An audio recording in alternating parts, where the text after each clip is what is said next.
Maka ini sudah akhir zaman, teman-teman. Nanti kalau muncul Al-Ghaus itu, pastikan dia Al-Mahdi. Antum baiat sama dia. Leburkan semua torikot-torikot kita. Namun torikotnya apa? Torikot Mu'tabarah 4000, 40. Leburkan semua, baiat kepada beliau. Itu. Kapan itu? Gak lama lagi. Cuma gak lamanya saya gak tahu. Gitu. Itu ilmu Allah subhanahu wa ta'ala. Sebenarnya kita dikasih tahu sih. Cuma rahasia itu gak boleh dibuka-buka. Ya, kapannya, di mananya, wallahu alam lah nanti. Takut-takut kita salah kan? Takut-takut yang kita pandang itu salah.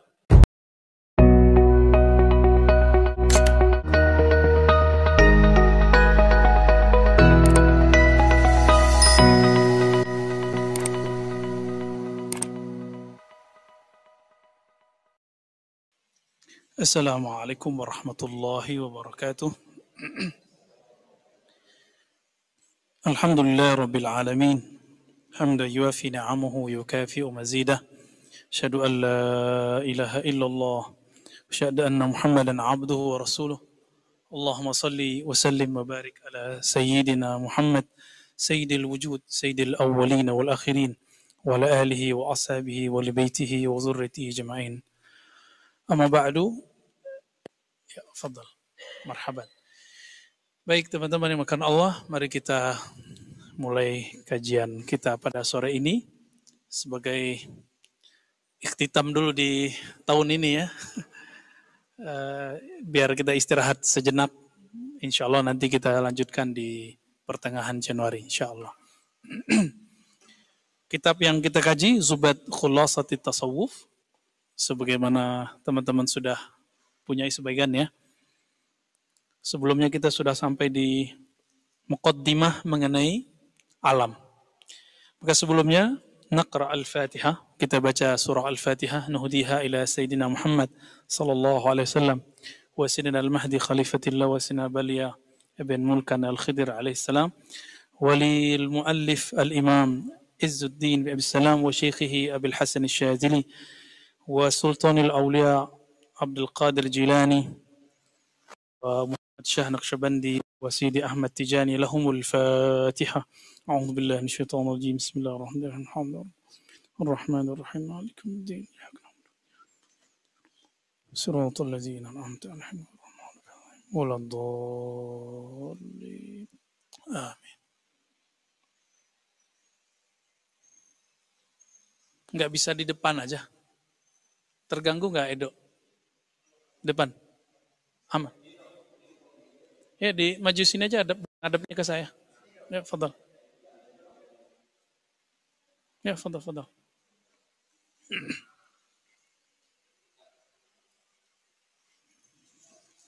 Energinya lebih enak ya. Baik.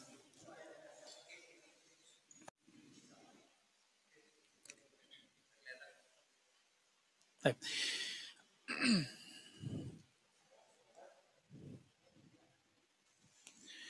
Taib ayuhal ikhwah, di pekan lalu kita sudah menghantarkan mengenai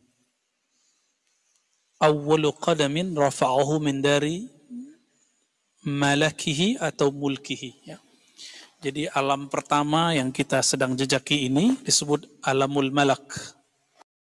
Pengantarnya kemarin. Jadi pengantarnya udah bikin kita mabuk. Alamul malak. Disebut juga alam nasu. Nah, di sini akal bekerja. Alam nasut ya.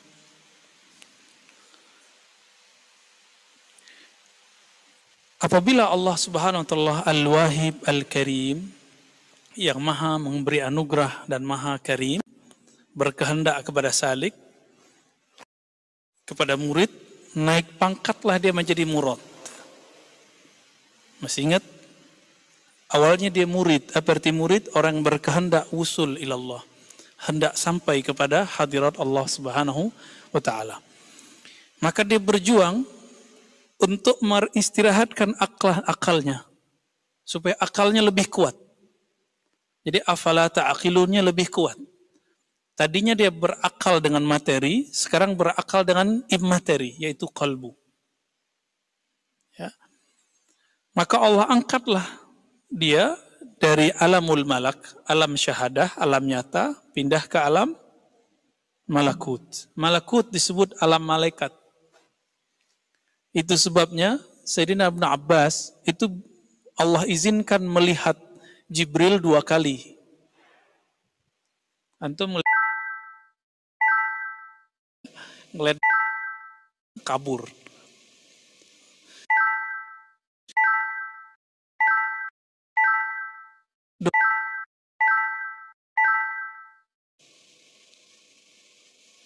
Kenapa para malaikat zikirnya zikir jahar itu? Subhanallah, alhamdulillah, wala ilaha illallah, wallahu akbar. Nah, itu zikir-zikir malakut. Jadi malaikat itu ada yang min awwal ma khuliq. Awal dia dicipta, itu zikirnya subhanallah sampai nanti. Maka kalau ada orang zikirnya subhanallah bihamdi subhanallah azim, dia sudah meniru malaikat. Gitu. Ya. Itu pegangan malaikat Mikail, junud Mikail, ya. Bahkan disebut hamalatul arsh, pemikul arsy. Sering dengar surat Az-Zumar bagian akhir, ya, hamilul arsh. Itu ada berapa tiangnya arsy? Ya. Malaikat pegang 4, tapi yang paling tengah kita manusia. 1 subhanallah, 2 alhamdulillah, 3 Allah Akbar, 4 la ilaha illallah. Kita yang pegang la haula wala quwata illa billahil aliyil azim. Siapa yang megang ini? Itulah yang disebut al-ghaus. Wali al-ghaus. Inilah yang Nabi katakan, la taqumus sa'ah hatta la yuqal fil ardi Allahu Allah. Kiamat tidak terjadi sampai tidak ada lagi yang membaca kalimah Allah. Di lisannya dia baca la haula wala quwata illa billah, tapi sirnya membaca Allah. Allah. Itu sebabnya hampir semua tarekat sufi punya zikir ini. Zikir disebut ismul jalalah. Tapi dalam tarekat Naqsyabandiyah disebut ismuz zat bi ismil jalalah. Ya. Zikir ismuz zat dengan nama jalalah. Tapi dalam ilmu kerohanian yang khidriyah, Allah itu bukan ismuz zat. Ismuz zat ada lagi yang rahasia. Tapi dia disebut sebagai ismul jalalah atau ismul a'azam, nama agung.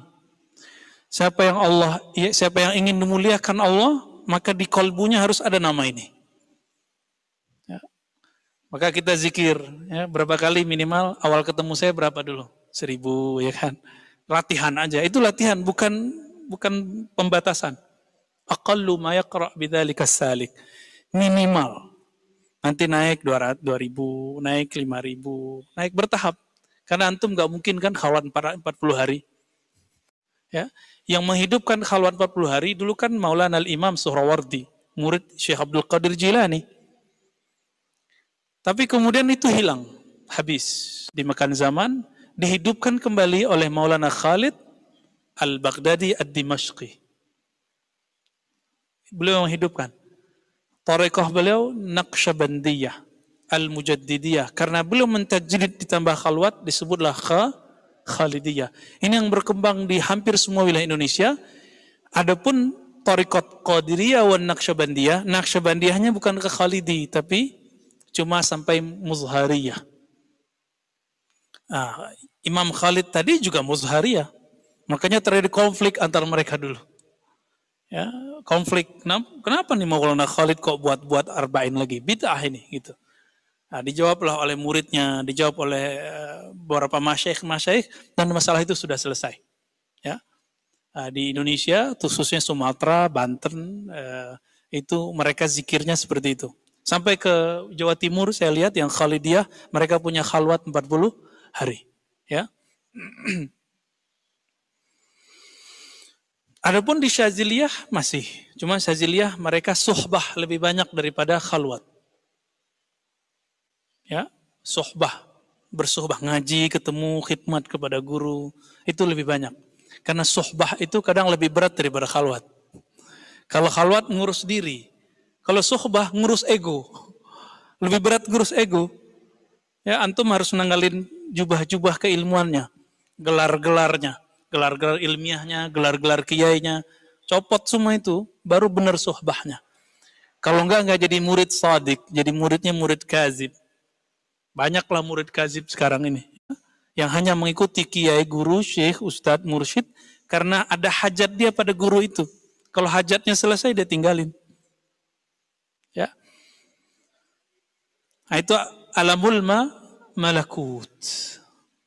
Itu udah tinggi itu ya. Alamul malakut itu mulai dari Baitul Izzah, langit pertama, sampai Baitul Ma'mur. Jadi udah tinggi. Langit ketujuh sudah. Maka orang ini sudah wali yang tinggi. Jadi, jangan macam-macam. Ya. Nah, rata-rata mursyid-mursyid antara Baitul Izzah itu sampai Baitul Ma'mur. Rata-rata. Jadi wali-wali yang antum kenal masyhur sekarang fid dunia, belum tentu dia masyhur ke alam setelahnya, ya. Tapi minimal masyhur sampai ke Baitul Ma'mur, namanya disebut-sebut. Nah, itu mereka, ya. Jadi ada yang di langit 1, ada yang langit 2, ada yang langit 3, ada yang langit 4. Itu mereka antri. Kalau selama di dunia mereka riyadhah zikir, lalu dapat ijazah dari gurunya, makomnya baru di Baitul Izzah, langit pertama, udah jadi guru. Nggak diteruskan riyadhah dan ma'rifatnya. Jadi nggak cukup riyadhah, ma'rifat yang paling penting. Maka mereka ya nanti kalau meninggal, nyari guru lagi di alam barzakh. Kan repot. Apa dalilnya? Dalilnya hadis Sahih Bukhari dan Muslim. Jangankan di alam barzakh, nanti di padang mahsyar orang mencari siapa yang bisa kasih syafaat.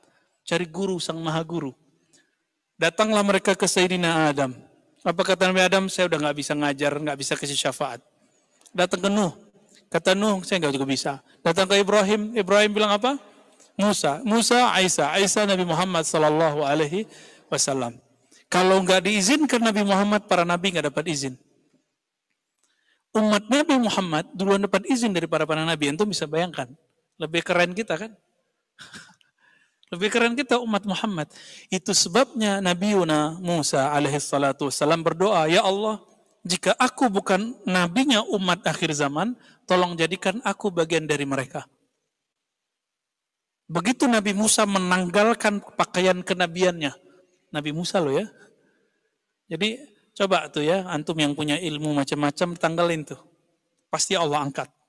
Ini yang disebut wa ma tawadha'a ahadun illa rafa'ahullah. Ini tawadhu' hakiki.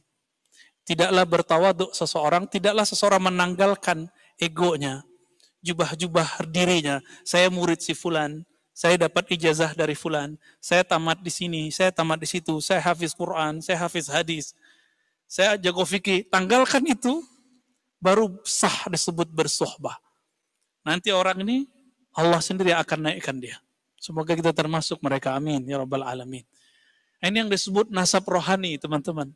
Yang ini yang punya cuma wali ghaus. Tidak semua mursyid wali ghaus. Wali ghaus cuma satu di dunia. Ya, kita sudah sering ulang ya, biar antum tambah ingat. Jadi aulia-aulia itu ternyata per zaman beda kitab, beda cara nyusun strata kewalian. Tergantung di zaman itu si walinya bisa menangkap berapa. Di Indonesia dan termasuk di Turki, di berbagai tempat ya, ada Maulana Diyauddin Al-Khumushkhanawi, ahli hadis.